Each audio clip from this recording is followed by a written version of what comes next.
Hello, मैं एक practising gynaecologist हूँ फ्रॉम ऑलमोस्ट नियरिंग 30 इयर्स और मैं अपना एक्सपीरियंस रिगार्डिंग फ़ीमेल हाइजीन आपके साथ शेयर करना चाहूँगी। मैं अक्सर देखती हूँ बच्चियाँ आती हैं अपनी मदर्स के साथ या अपनी ग्रैंड मदर्स जो कहती हैं कि मैडम इसको बहुत वाइट डिस्चार्ज आता है, मैम इसकी कमर कटती है, मैम इसकी इस तरह से तो ये हड्डियाँ सब निकल जाएंगी और ये कमज़ोरी आ जाएगी, ये पनप भी शायद इसी वजह से नहीं रहे।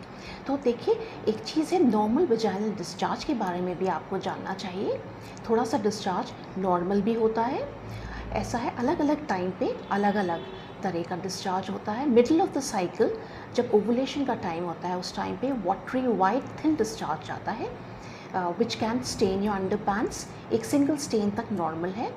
जस्ट बिफोर योर पीरियड्स यही डिस्चार्ज जो नॉर्मली वाटरी था अब आपका ड्राई एंड ग्रैनुलर हो जाता है एंड स्कैंटी रहता है।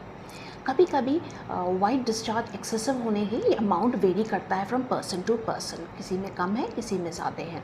एक सिंगल स्टेन तक नॉर्मल लेके चलते हैं और पीएच इसका एसिडिक होने की वजह से कई बार मदर कंसर्न होती है कि मैडम इसके अंडर पैंट्स का कलर उड़ जाता है, तो ये एसिडिक है, पीएच चेंज है, तो इस वजह से डिस्कलर कर सकता है, उससे आप घबराएं ना। नॉर्मल डिस्चार्ज जो होता है उसमें कभी भी आपको जलन नहीं होगी, बहुत ज़्यादा बदबू नहीं होगी, खुजली नहीं होगी, जैसे आग एंड बर्निंग अगर है, अगर बच्ची कंप्लेन कर रही है कि मैम मम्मी डिस्चार्ज है और साथ में खुजली भी है, आग सी हो रही है, जलन हो रही है, बर्निंग है, देन आपको अपने डॉक्टर से मिलना चाहिए। ये कोई इन्फेक्शन, वजाइनल इन्फेक्शन हो सकता है, जो अलग अलग इन्फेक्शंस होते हैं। कैन बी कैंडिडा, मतलब जो फंगल इन्फेक्शन होता है, नमी और गर्मी की वजह से हो जाते हैं, ट्राइकोमोनल हो सकता है, या mix type of bacterial vaginosis होती है। इसके लिए आप अपने डॉक्टर से संपर्क करें और उनसे सही उपचार लें। दूसरा, मैं एक बच्चियों को कहना चाहूँगी कि वे भ्रमित ना हो। तरह तरह के एड्स, कमर्शियल्स आप रोज़ देखते हैं जो आपको फीमेल हाइजीन या इंटीमेट एरिया वॉश के प्रोडक्ट्स प्रमोट करना चाहते हैं। देखिए, कुदरत ने हमारा जो शरीर बनाया है उसमें जो डिस्चार्ज है वो कुछ नहीं, आपके शेड हुए सेल्स हैं, कुछ बैक्टीरिया एंड म्यूकस है जो नॉर्मली आपका बॉडी से निकलते हैं, और पीएच इसका एसिडिक है। कुछ फ्रेंडली बैक्टीरियाज भी अंदर वजाइना में होती हैं जो डोडोलिन बैक्टीरियाज बोलते हैं उनको। ये एसिडिटी अंदर एनवायरनमेंट के मेंटेन करते हैं, जो एक तरह से प्रोटेक्शन या आपको प्रोटेक्शन प्रोवाइड करता है, एक बैरियर की तरह होता है। हम चाहते हैं कि किसी भी तरह के आप केमिकल डूशेस, डिओड्रेंट्स अंदर ना लगाएं।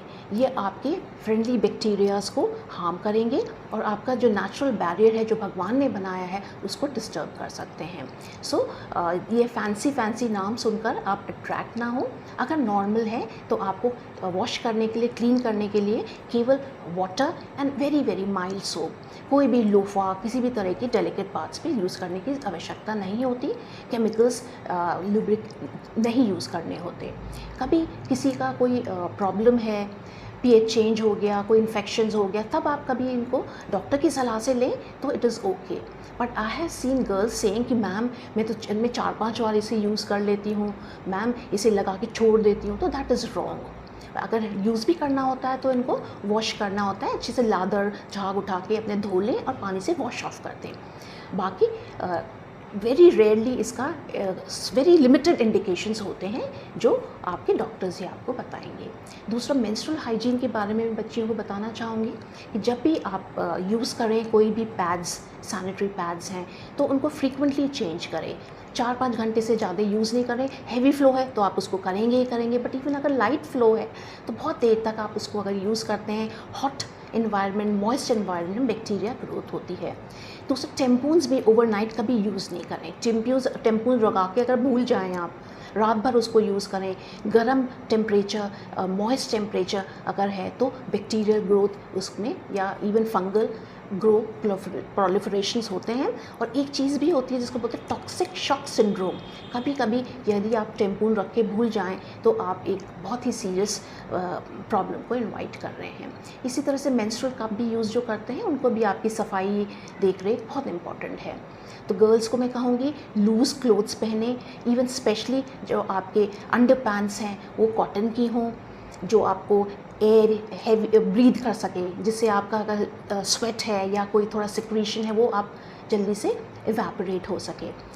बहुत लंबे टाइम तक अगर आप सिंथेटिक अंडरगारमेंट्स पहनते हैं तो आपको ओडर प्रोड्यूसिंग बैक्टीरिया या कोई इन्फेक्शन होने के चांसेस ज़्यादा रहते हैं। तो नियमित रूप से नहाएं, डेली शावर लें, बहुत माइल्ड सोप यूज़ करें to clean your private parts. कोई फैंसी चीज़ें यूज़ करने की ज़रूरत नहीं होती for a normal person. Cotton के कपड़े पहने। इवन यंग मदर्स को मैं ये बताना चाहूँगी जिनके गोद में छोटी बच्चियाँ हैं कि जब भी आप उनको क्लीन करते हो तो कभी भी हाथ पीछे की तरफ से आगे को ना लाएं। पीछे यानी रेक्टम या एनल कैनाल की तरफ से आगे वेजाइना या यूरेथ्रा की तरफ ना लाएं। इससे उनको यूरिनरी इन्फेक्शन होने का बहुत डर रहता है। I have seen young small babies जिनको बार बार यूटीआई होती थी और केवल फॉल्टी प्रैक्टिस थी, उनको मदर क्लीन ठीक नहीं करती थी या उनकी नैनी जो करती थी वो पीछे से आगे हाथ ले आती थी, जिससे उनको बार बार रिकरेंट यूटीआई के इन्फेक्शन होने की पॉसिबिलिटी उनके साथ हो रही थी। इसी तरह से यंग मैरिड लेडीज़ को मैं कहूँगी कि before contact and after contact हमेशा यूरिन पास करें।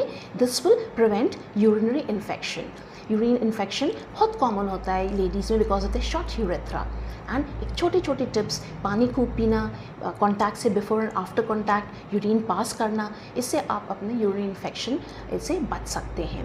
इवन एल्डरली लेडीज़ को हम कहेंगे जैसे जैसे उनकी एज बढ़ती है आपकी स्किन जो है थिन्ड आउट होने लगती है बिकॉज ऑफ ईस्ट्रोजन डेफिशिएंसी, और कभी आपको इसकी वजह से you're more prone to urinary infections। तो ऐसे में आप अगर परेशान हैं तो अपने डॉक्टर से मिलें and they will suggest ways जिससे आप अपने ईस्ट्रोजन लेवल जो कम है बाय यूजिंग सम मेडिकेशन आप उसमें आपकी स्किन सॉफ्ट एंड लचीली इलास्टिसिटी अच्छी रहेगी, तो आपको इन सब प्रॉब्लम से छुटकारा मिल जाएगा या ये आपको प्रॉब्लम हॉन्ट नहीं करेंगी।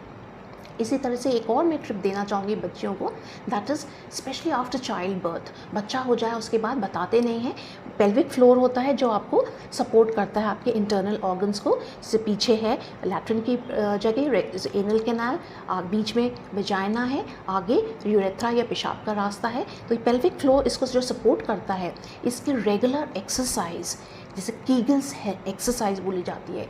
योगा में एक होता है मूल बंद आसन जिसमें आप ये नीचे के एरिया को टाइट करते हैं, यूरिन जैसे होल्ड करना है या मोशन को होल्ड करें, टाइट करो, just keep it held for some time and then relax. इस तरह से आपको सुबह दोपहर शाम करें तो 10-10 20-20 बार यानी 100-200 रिपीटेशंस करेंगे तो जैसे आपके मसल्स बनते हैं डेल्टॉइड्स एंड आप बाइसेप्स दिखाते हैं, उसी तरह के अंदर के मसल्स बनेंगे तो आपको ये बहुत लाभ प्रोवाइड करेंगे। पेल्विक फ्लो नीचे इवन यूरिनरी इंकॉन्टिनेंस नहीं होगी, इन्फेक्शंस जैसे गीलापन नहीं होगा, प्रोलैप्स के चांसेस घट जाएंगे और एक हेल्दी आपकी पेल्विक फ्लो आपको होनी चाहिए। ये एक एज अ डॉक्टर मैं बता रही हूँ जो जनरली छोटे बच्चे होने के बाद मदर्स अपने बाकी घर के कामों में इतने व्यस्त हो जाती हैं, बच्चे के कामों में, नन्हे बेबी के काम में इतनी व्यस्त हो जाती हैं, अपने बारे में नहीं सोच सकती। तो ये मूलबंद आसन या कीगल्स एक्सरसाइजेज आप बैठ के कर सकते हैं जो किसी को दिखती नहीं है।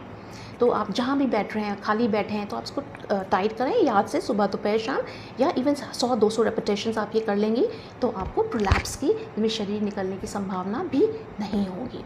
तो these are very small tips which everybody all the girls should no.